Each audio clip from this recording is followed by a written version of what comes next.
It's The List and your boy at Fightful.com.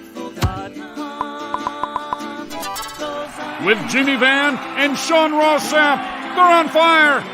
Ooh, boom shakalaka. 200 strong. What's up, you guys? It's March 15th, 2022. It's Fightful Wrestling. It's List and your boy, Jimmy Van, basically like the neighbor on Home Improvement right now. Wilson, there you go. Will. I should be like this. You should be nearer your microphone is what you should be. I should be that too. Yeah. Closer to your microphone. Guys, this show brought to you by nordvpn.com/Fightful. We'll be telling you more about that later. Comes up with the video while Jimmy destroys his own office. If you want your question or statement read on the air, super chats here on youtube.com/Fightful and Humper chats over at humperchats.com. That's our Streamlabs PayPal platform. We'll read your question on the air. The reason we're doing this on Tuesday, Taylor says, hope your dental procedure goes well. I'm getting gold fronts put in, Jimmy. It's going to be a good look for you. I know. I mean, I got that new deal, and yes. I just don't know what to do with myself. Right. So, let's not worry about putting money towards the house. Let's go ahead and just start getting some grills. Let's do that. Yeah, getting grills. Yeah. I'm getting 22s pretty soon on my Nissan. Spending that money wisely, doing the right thing. Good for you. Yeah, that's good. So what were you saying yesterday when we get to 10,000 celeb subscribers, you're going to do what? So when the Virgil interview happened, I said, well, this is never going to air. It was so bad. I was ashamed of it. And then I thought, you know what? People can laugh at my pain. Like, this isn't going to ruin my career. And I never really thought we'd get to 5,000. I mean, quite honestly, I got so many people blocked on Twitter. I didn't know if there were 5,000 people left to subscribe to Fightful Select. And we did. And it got really bad reactions, which I wanted, but it got a really heavy reaction. Like Bischoff was talking about it on his show, and Sean Waltman told me that he watched it. Like it was pretty wild.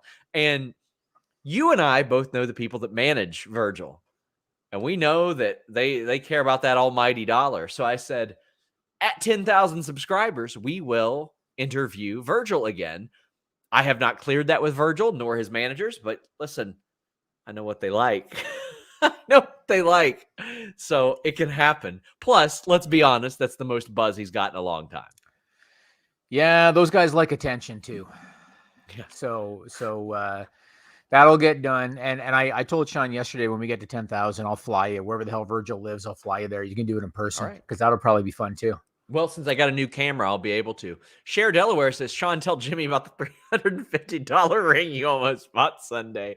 Let me show you this thing. If I was a child, I would have gotten this ring because it's the kind of ring that you get to use. You don't get this thing just to sit it around, Jimmy. Like, not a chance. Here we go. Oh, man. I got to throw this up on the overlay.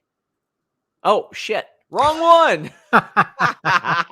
No Josh this week. No Josh this week. What's up? But look at this bad boy, Jimmy. The Bash at the Beach play set. Like, there are squirt guns in the corner. It floats on water. It's got little tires. Look at Booker T down there in the light thing. That's awesome. This thing has a water slide. Got a zip line on it. Is that Kidman? Yeah. Kidman's on the water slide. Yeah. This thing rules. It was $350 though. I couldn't justify it. If I was a child though, man, I would love that. Like I'd have that in the tub, sitting there playing with it. But you wouldn't now, right? I just love that. Like Goldberg's the one getting like the sand kicked in his face by Sid. Like he's the one getting squirted by the. Oh man! But you wouldn't be in the bathtub with that now, right? No, absolutely not. No, that wouldn't happen. Because I live in squalor, Jimmy. We barely have bathtubs here. Finally, I'm moving. But I went to Toy Vomit, Toy HQ's Figure Fest this weekend. I left with like 4 bags of stuff. So news for our Fightful Select subscribers. This week, I'm going to do a special Scott Hall edition of Figure Hall with Razor Ramon and Scott Hall figures. But the next 2 weeks will be my hauls from Figure Fest. And that's pretty cool. I met a couple of Fightful viewers there. It was very cool. It was a good time.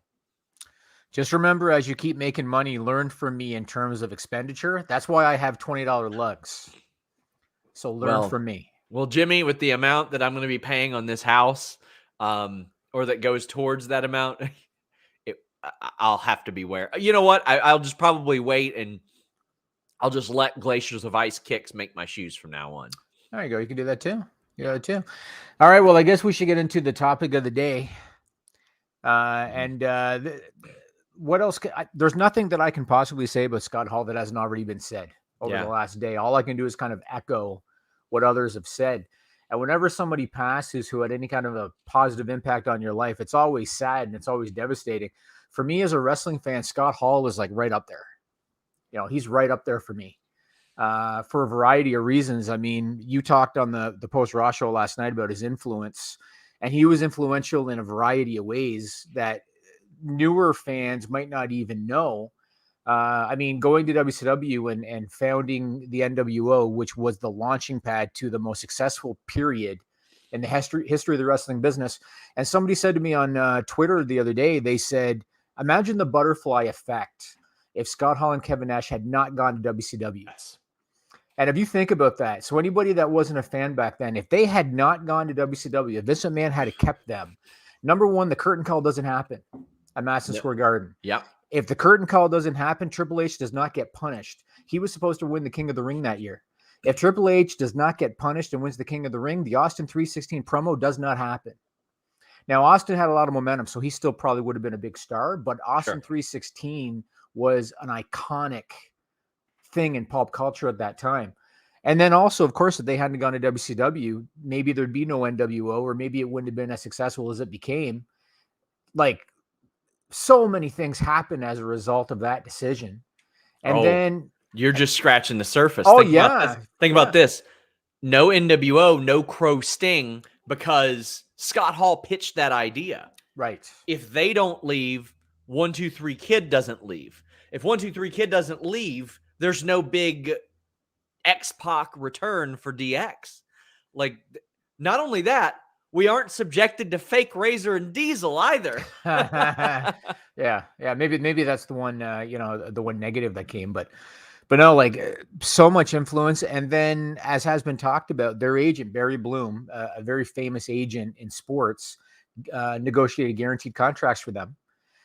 And that changed the business for talent. You know, prior to then, promoters, whether it be Vince McMahon or whoever, if you weren't Hulk Hogan, promoters would basically throw a dart at a board, and just whatever it landed on, that's what you got paid. You never knew for sure what you were going to get paid. And there's been a lot of legendary stories about a guy like Bruiser Brody. Bruiser Brody knew, okay, I'm going to get this percentage of the house. And he would go out before his match and he would look at the building. And if the promoter told him, you're going to get this tonight, and he knew what the count was, he wouldn't even work the match. He'd be like, I'm leaving. Most wrestlers weren't like that. They just kind of took what they were given, and you never knew what you're going to get. So for the first time, they were getting guaranteed money, and Vince McMahon had to pivot. And I believe Mark Merrow was the first guy that he ever gave guaranteed money to when he jumped from WCW to WWE. Nash and Hall set that up. If it wasn't for them, talent now, as you know, get pretty hefty downsides depending on who you are. That might have never occurred without Kevin Nash and Scott Hall. So they deserve a lot of credit, both of them. They very influential on the business in a variety of ways. And another thing I want to say about Scott Hall, I grew up in Ontario, Canada, where the WWF was the only game in town in terms of television. And in the mid 90s, being a WWF fan could be very difficult because Vince McMahon had created these stupid characters like TL Hopper and Mantor and the Goon. And he put a mask on Jim Neidhart, called them Who. It could be embarrassing to be a fan back then, but at least I also had Bret Hart, and I also had Shawn Michaels, and I also had Razor Ramon. And Razor Ramon was the epitome of cool. He was the coolest, cool about him. Coolest heel. He never ranted and raved and yelled and screamed. He always was just cool, calm, and collected. He always spoke in a very kind of soft tone. And when he turned babyface, he didn't change anything about himself, because he was already so cool. He was like just the epitome of cool. And I was a massive Razor Ramon fan back then. It's a really big loss, man. I mean, the guy was he was one of those larger than life guys. You hear sometimes the term larger than life. he was kind of one of them. I mean, he looked like $1 million. He carried himself like a star. The charisma, he could go in the ring. You think about the decade that he was prominent on cable TV. We're not even including the first WCW run in AWA.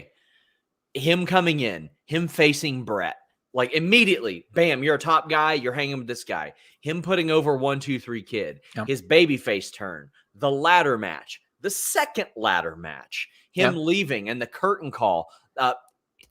Even though he wasn't fond of the story, that's what propelled Goldust, was that story. He and Goldust leaving and going to the NWO.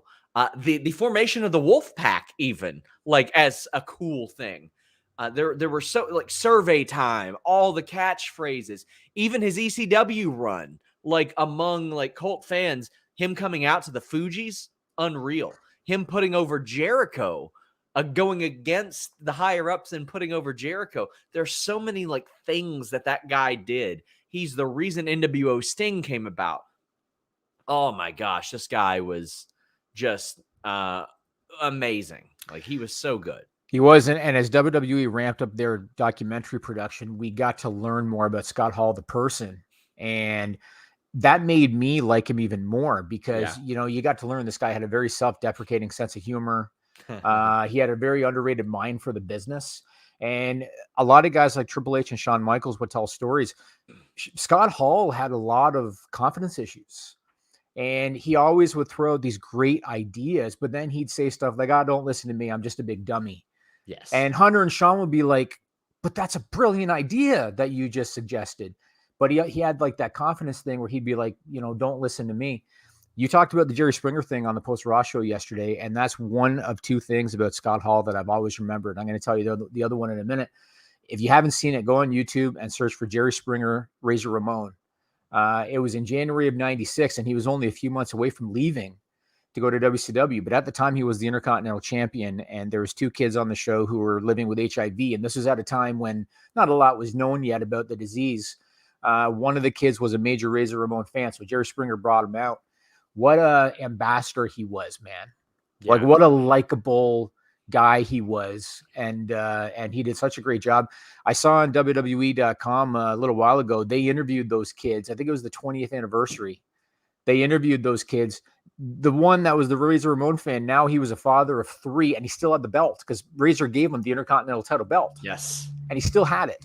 Yes, he did. So we've got a comment in here saying Jericho's refuting that him being put over was an audible called by Scott Hall. No, he said that's not how it happened because somebody said that they did it in the ring. They decided before the match. So that I just want to make that clear. Joel Wood says there's no NWO. There might not have been a DX at all either. I mean, and that's very true. We're getting a lot of super chats and Humper chats about him, obviously. Raj says, my wrestling Mount Rushmore, Savage, Hall, Suzuki, Danielson. May Hall rest in peace. Addiction is hard and makes sinners out of saints. Thank you both. Well, thank you for sending that. I think he's absolutely up there with among the most influential people. Like Hogan is a celebrity, a mega celebrity.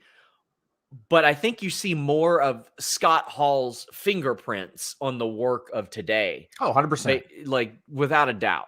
Hogan, I think, would be, I think, even maybe the first to admit he ripped off Superstar Billy Graham and Austin Idol. Like, I think Hogan has admitted that most of his shtick came from Superstar Billy Graham and Austin Idol. The only thing that he did, of course, was, I mean, he drew a lot of money and he made the boys a lot of money, but nothing about his character was really unique to him. Hall, and obviously guys look at Razor Ramon, they say, well, it was from Scarface, but he made it his own. Like, he was, and like I said, at a time when there were so many stupid characters that made it embarrassing to be a fan, Razor Ramon was awesome. Like, I was a massive fan of Razor Ramon. And you talked about the matches with Brett, the matches with Shawn Michaels, the matches with the 1, 2, 3 Kid.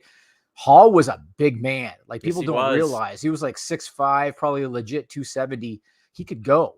And he had cardio too. Like, he was legit. I was a big fan of his. One of my favorite stories that I've shared a couple times this week is the fact that they had that classic match on Action Zone. Please go watch it, guys. Diesel and Shawn Michaels against Razor and the 1, 2, 3 Kid.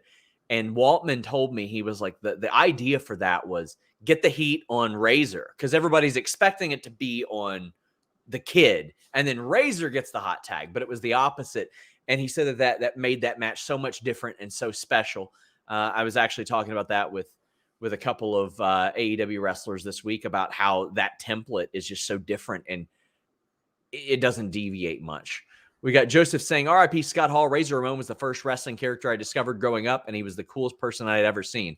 If that's the first wrestler you ever see, you're probably going to be a wrestling fan. Like, that's it. Like, you're going to look at it and you go, who the hell is that? Like, what's their deal? What's going on there?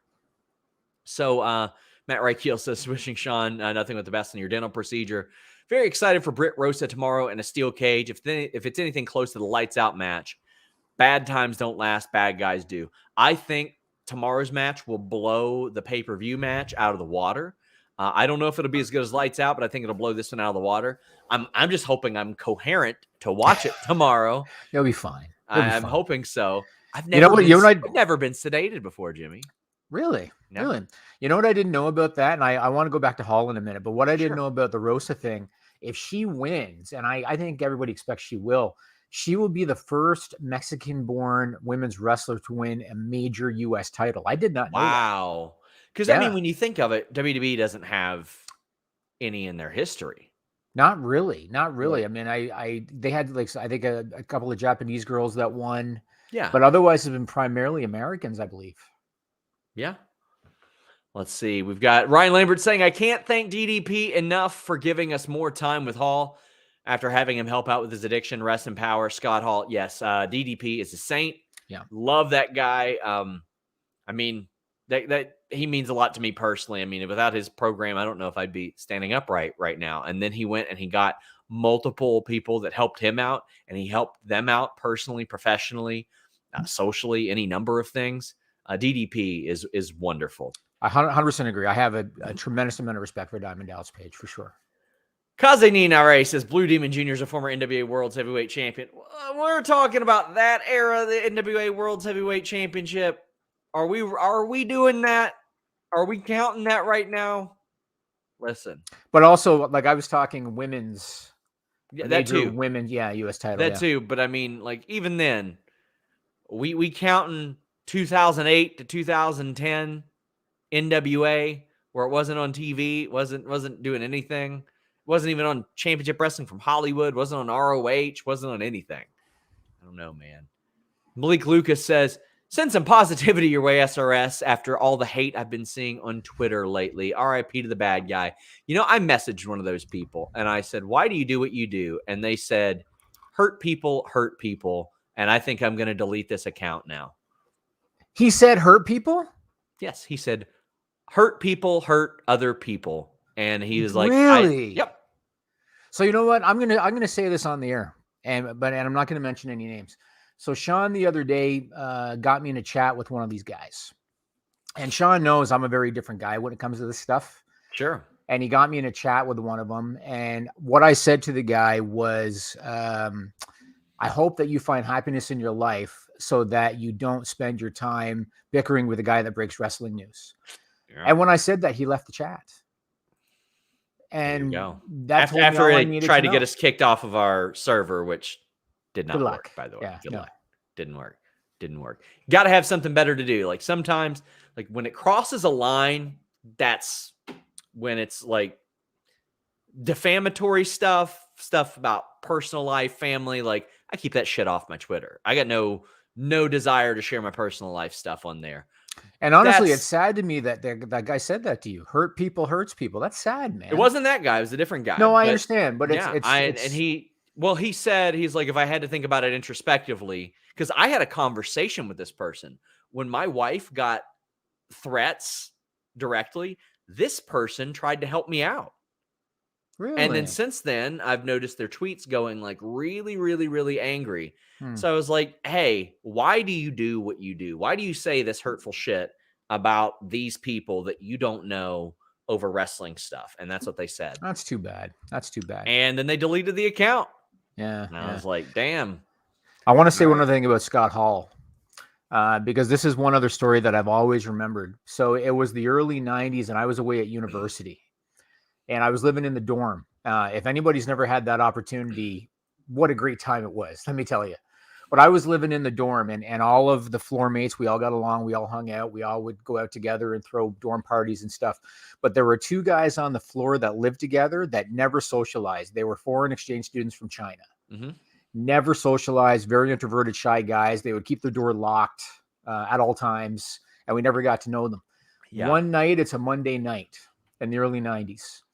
And I decide I'm not doing nothing. I'm going to go to the TV lounge and I'm going to watch Raw if no one's watching TV. When I'm approaching the TV lounge, the little window in the door, I can see through the window in the door that Raw's on in the TV lounge. I open the doors to go in. There's only one guy in there, and it's one of those Chinese guys. And I sit there and I'm thinking, this is going to be awkward. But, I don't know this dude, but I might as well shoot the shit. Well, the first match that comes out was Razor Ramon. And the two of us are sitting there kind of awkward. And what I learned was that this guy was a smart fan. And this was at a time when I was not a smart fan. He subscribed to all the newsletters. He knew. Could argue that you're not now. That's cute. That's cute. But he knew everything about everything. So when Razor Ramon comes out, the guy goes to me, "Do you know who that is?" And I kind of foolishly said, "Yeah, that's the Diamond Stud from WCW." I did.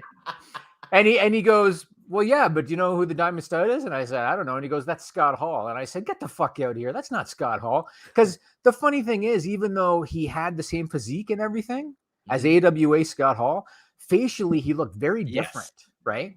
So it just didn't clue into me. And we went on for 2 hours to have a conversation. And I just lost Ross Sapp. But we went on for 2 hours to have a long conversation about pro wrestling. And it was two very different guys from very different backgrounds that found common ground. And Razor Ramon was the one that helped us find that common ground. And I've always remembered that story that as we sat there awkwardly with nothing to talk about, Razor Ramon comes out, and that was the catalyst for us being able to have a conversation. He looked more like Magnum TA in the AWA than he did Scott. That was the whole point. Yeah. And I actually want to show something off for a minute. So I forgot I had this because I just forgot. So you know that a lot of merchandise was created for Razor Ramon, and a lot of merchandise was created for Scott Hall, NWO Scott Hall, Wolfpack Scott Hall. 1986, the first piece of merchandise ever created for Scott Hall was this. Look at this. Oh, I love it. That's the Rimco AWA figures. That's right. Okay. Which one's Scott Hall? The one on the right? Right. Right there. Wow. Yeah. So basically, this was part of their Greatest Grudge Matches series. That's Scott Hall and Gorgeous Jimmy Garvin. Yeah. And I know there's some reflection. You're seeing a picture of my wife there. There you go. But this was done in 1986, and that was the first ever merchandise created for Scott Hall. I forgot that I had it until it just kind of popped into my head yesterday. So there you go. First merch ever created for Scott Hall in 86. I love it. We've got Big Migs Gaming saying, "I remember as a Puerto Rican child thinking Razor was a main event Latino wrestler, only to find out he wasn't Latino. He will always be one of us for life. Love you, Scott. Rest easy, Mang." I see a lot of that on Twitter. I see a whole lot of that. It's pretty awesome. I wonder if anybody ever tried to speak Spanish to him. I assume Hall didn't know Spanish. I would imagine not. I would imagine not. Outsider Kid says, "Scarface is my favorite movie of all time. Razor Ramon being influenced by that movie automatically made me a fan of him. This is heartbreaking for me." It's heartbreaking for a lot of people. And I mean, I had never seen Scarface before that. Oh, really? So, yeah. I mean, as a kid, I sure hope I didn't see Scarface before Razor Ramon. And I got to say, when he came in as a heel, and they did all those vignettes for him. Yeah. There was one that to this day makes me smile when I see it. And obviously it was him being a bully, but it's all, staged. So there's one that makes me smile. There's one where there's a guy at a wishing well, and Razor Ramon's walking by and he shoves the guy into the wishing well like a bully. And then he looks at the camera and he goes, "He got his wish. He wishing for a swim." Always smiled from that one. Rob says, "I was too fat to put my brother in the sharpshooter, so he got hit with hundreds of fall away slams and Razor's edges. We'll miss the bad guy." I have done so many Razor's edges to my friends and to loved ones, just heaving them in the swimming pool. It's such a fun move to do. It was so incredible. I'm Lelucha says, "Watching Raw counts as being sedated, my brother." Jeez. And we had Ryan Lambert saying, "Melina, former women's champion. She was born in LA, my friend." We're talking about Mexican born in Mexico. Mexican born. That's right. Throwback says Hall at the old Boston Garden was amazing as a kid. I mean, yeah, he was a top guy too. 100%. Joel says, when I was 8 and saw Scott on television, you couldn't tell me he wasn't Latino. I would have argued that to the grave. I mean, when Yokozuna spoke perfect English, Yes. I went, what? What's going on here? And they go, how long have you spoke English? He goes, I've been speaking it the whole time. We're like, what the hell, man? Butler Lasagna says, I was a WWF kid through growing up.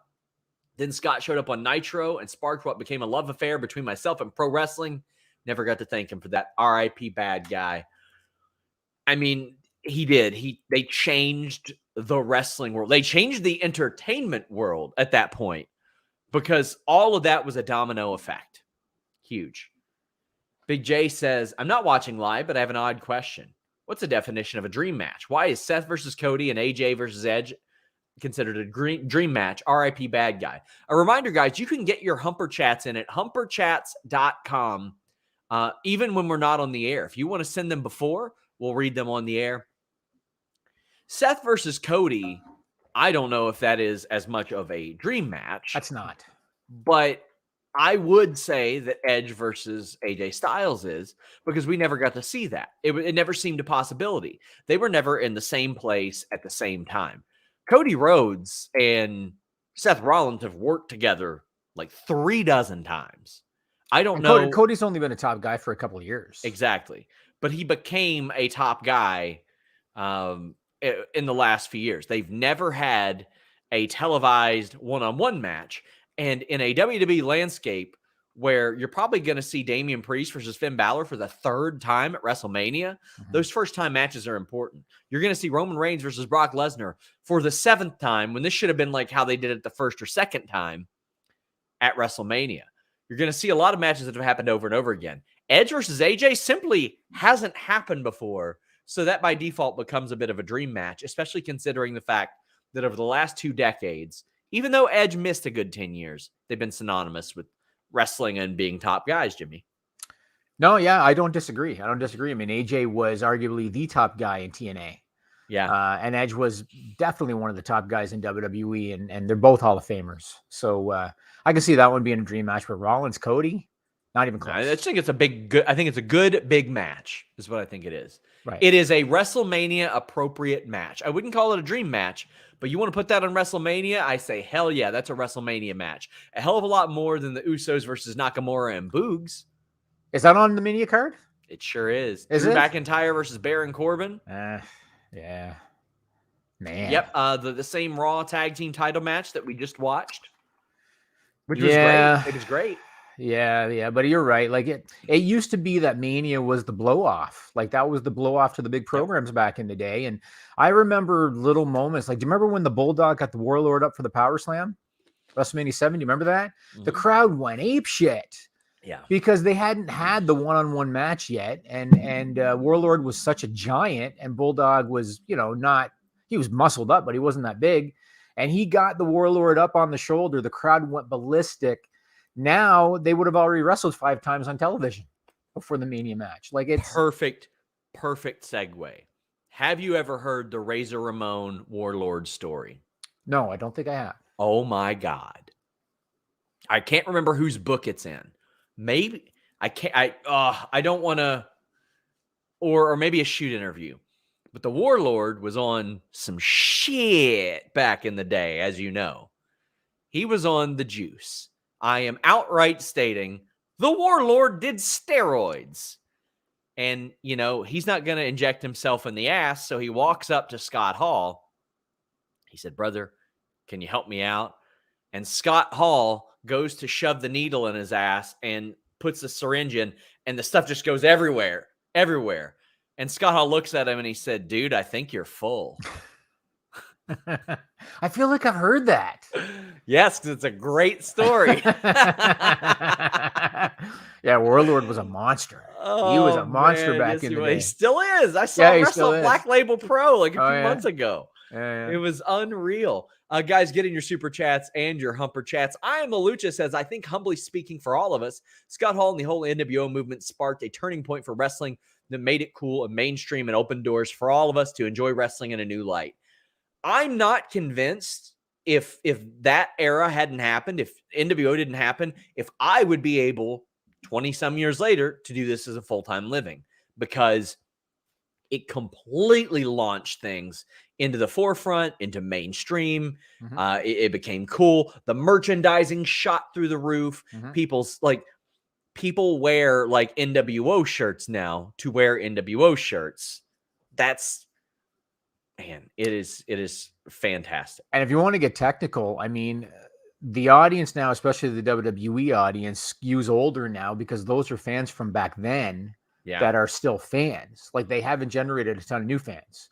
They're the Attitude Era fans that are still watching. And when I was talking to Josh Alexander last week after the podcast, we were talking about the Ontario independent scene. And I told him back then, because I was promoting around 2000, 2002, when that era was still kind of, going strong towards the end of it. I told him there were so many guys looking to get into the business at that time. And a lot of the guys that are in wrestling now in WWE and in AEW were fans of all of those guys, including Josh, who said that he was a Stone Cold guy. So like a lot of wrestlers were influenced by guys like Scott Hall, 20 some years ago. Absolutely.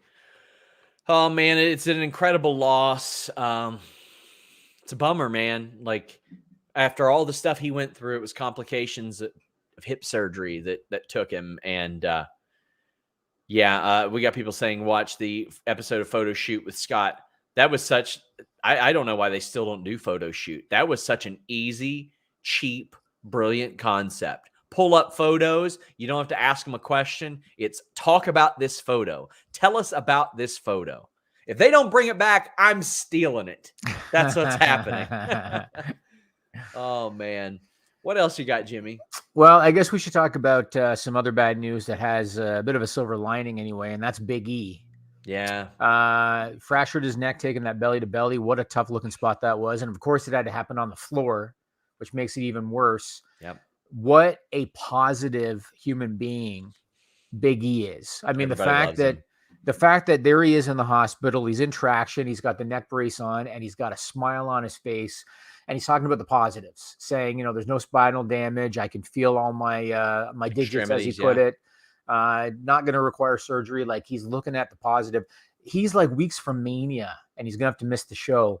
But he's looking at the positive. He's such a positive dude. And best wishes to him, man. That's a shitty thing to happen at a shitty time, but at least he's going to be all right. So I reached out to Big E immediately after that, and I was like, you okay, dude? And he got back to me before our show was even over. I'm all right. Thanks for asking. Like, this guy, he's such a wonderful dude. And this is after he had announced he'd broken his neck. Yeah. And I followed up, and he's like, doing all right, all things considered, just trying to stave off the boredom.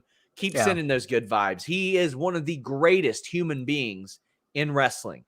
He's just such a wonderful guy. The things that he stands for, he is the type of guy you want in your locker room. He is a leader. He is a moral compass.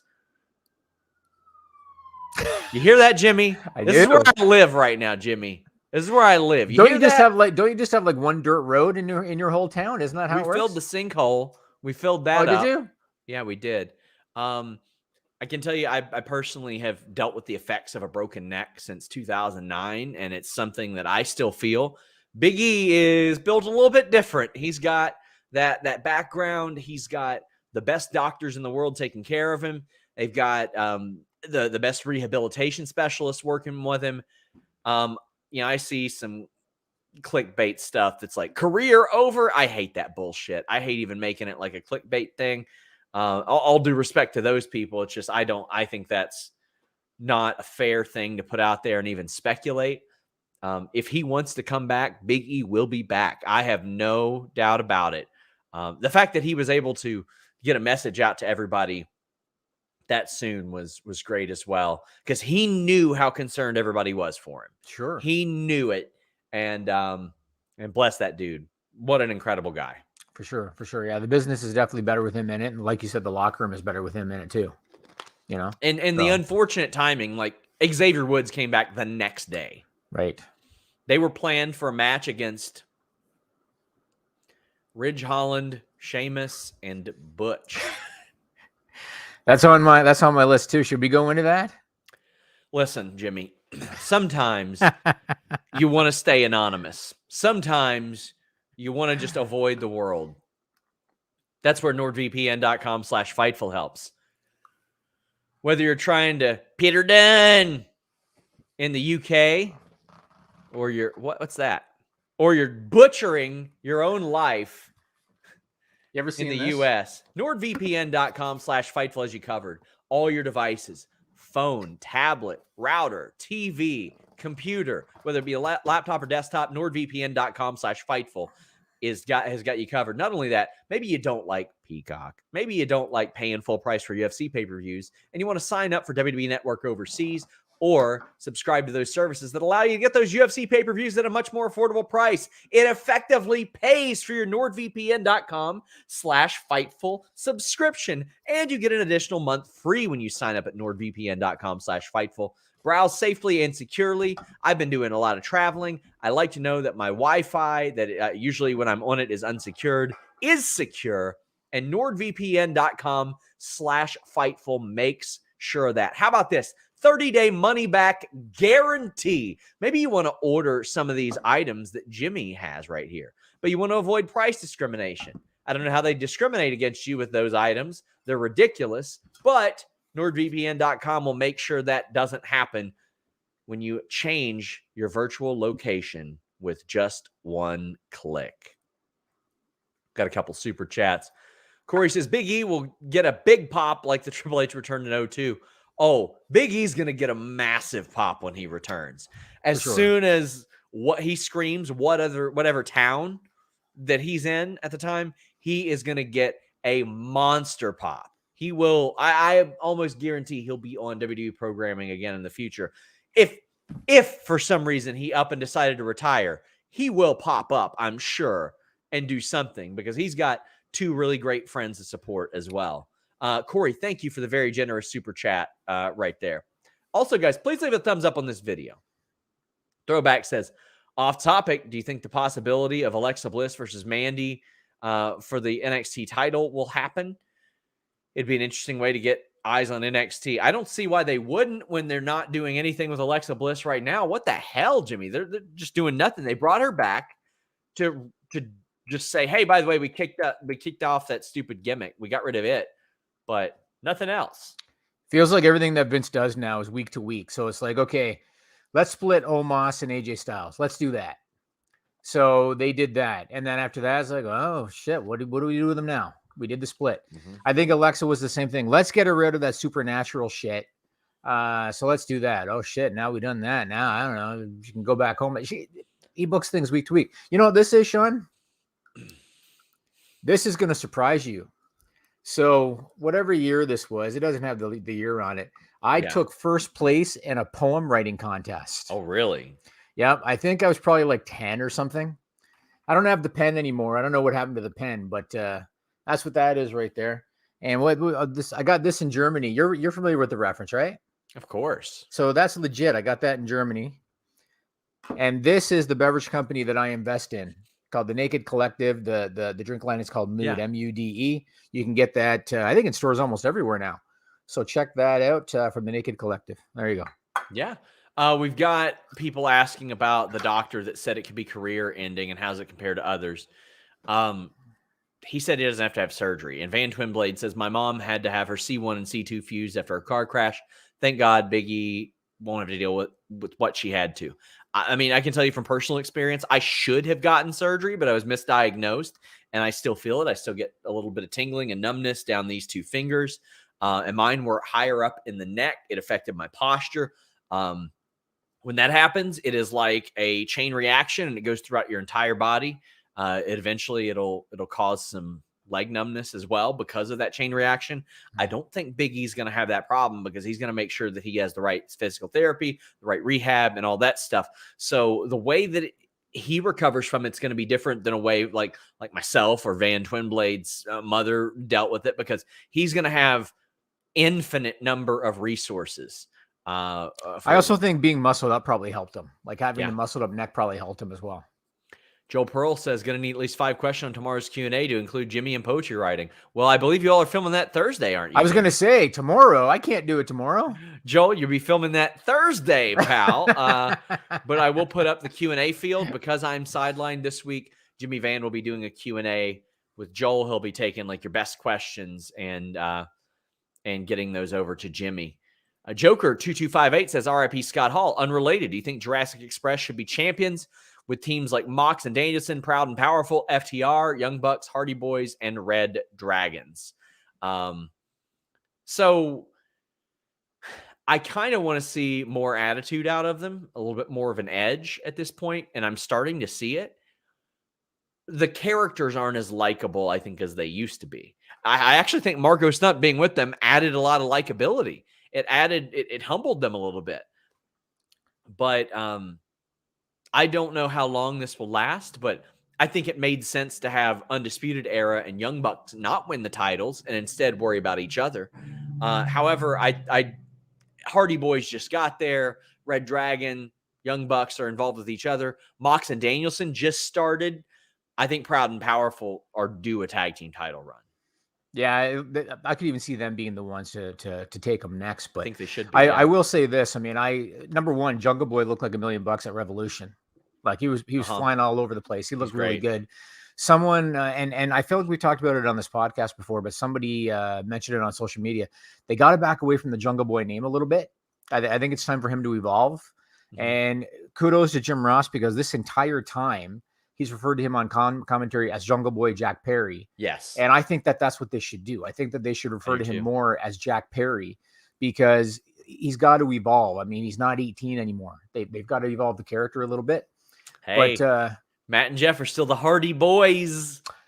You're right, but Jungle Boy, though,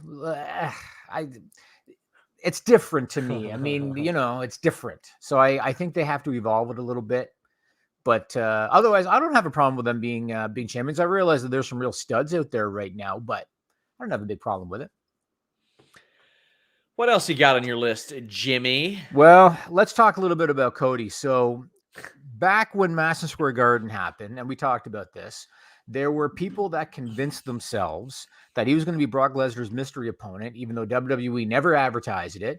And then when Austin Theory came out, there were a lot of people online that were blasting WWE because it wasn't Cody Rhodes, even though they never promoted it was going to be Cody Rhodes. To be fair, they did promote his title match, and Paul Heyman said, "You're going to lose that title." Austin Theory doesn't really instill that type of and I don't disagree with that. Like if somebody bought a ticket to that show because they were curious about the mystery opponent thing, that's fine. But if you bought a ticket to that show because you thought Cody Rhodes is coming out, that's on you because they never promoted it. Going into Raw this week, I saw so many people post online about Cody's going to debut. Is this the night? Is this the night Cody's going to debut?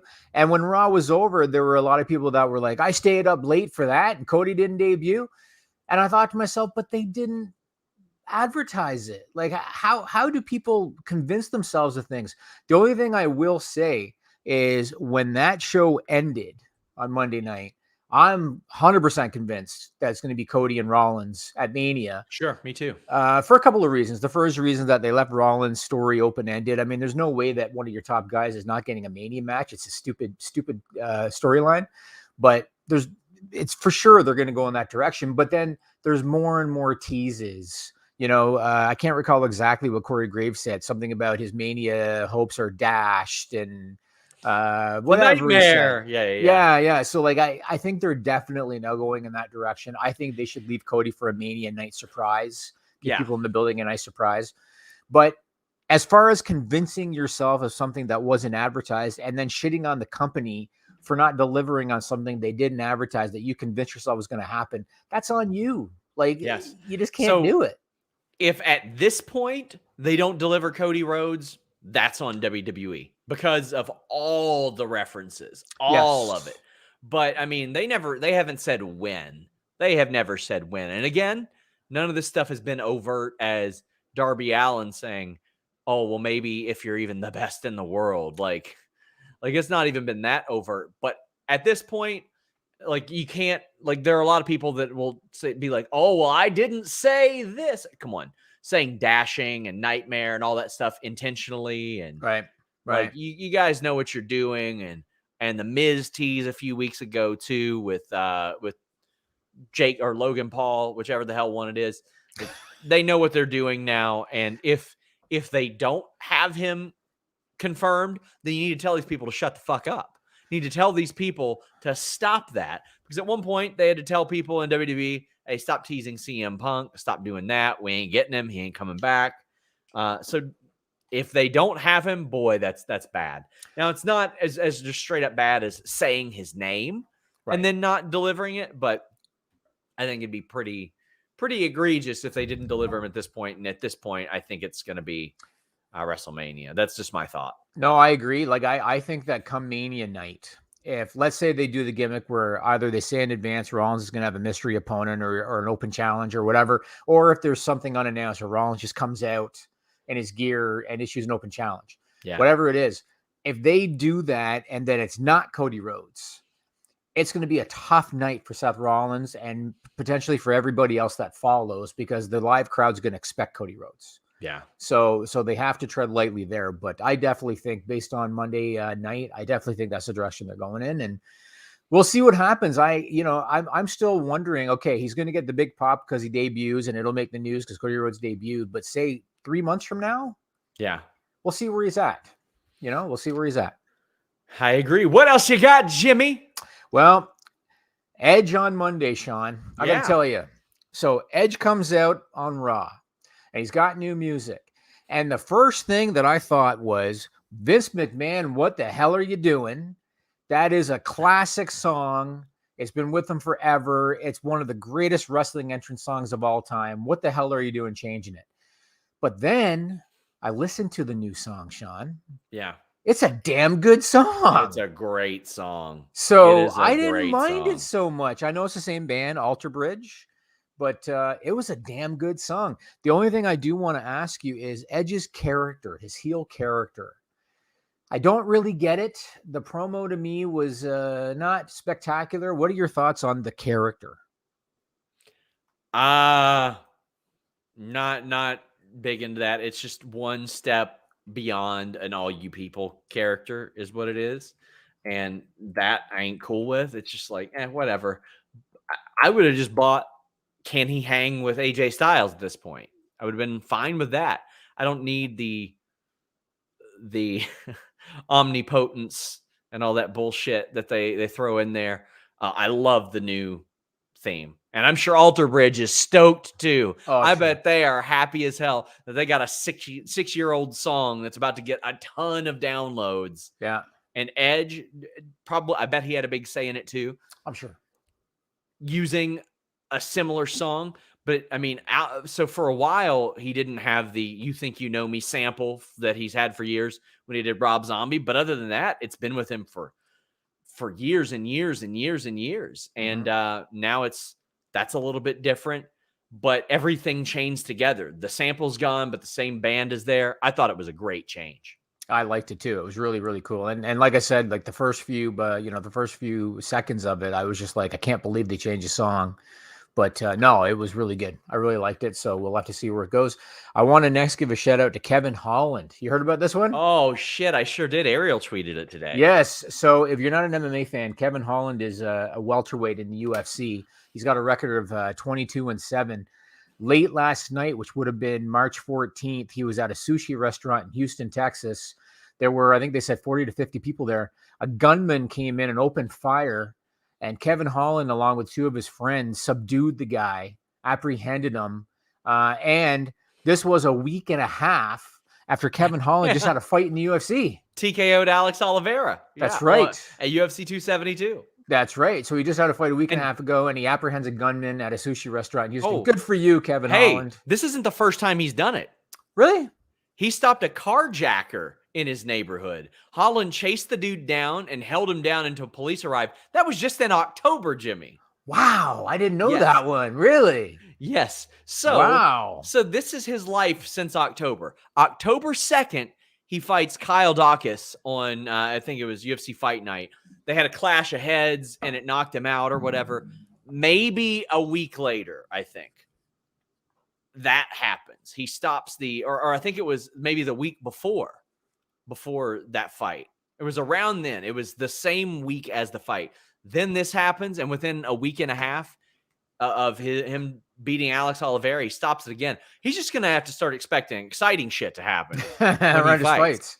Yeah. Yeah. He's going to have to wear a cape to the ring. Yeah. Good for Kevin Holland. Good for Kevin Holland. That was a good story. We didn't touch upon the Butch thing. Well, hold on. Throwback says, happy 316 day tomorrow. Yes, happy 316 day tomorrow. There you go. Butch. Oh, this is stupid. So I heard from so many people that afternoon, starting in the early afternoon, that were like, something dumb's coming, Sean. And I was like, what? And nobody would tell me. Then I got the rundown, and I could tell what it was as soon. I just didn't know who it was. It said Butch. I was like, oh, wonder who this is. And I got told it was a dumb name, and a former WWE wrestler said, man, the internet's going to blow up in a few hours if what I've heard is true. And Jimmy, it's hard. Lance Storm sent me a picture of Butch from the Little Rascals in the 50s. Yep. I had that other former WWE wrestler that was like, well, Ridge's real name is Luke, so maybe it's a rib on Luke and Butch.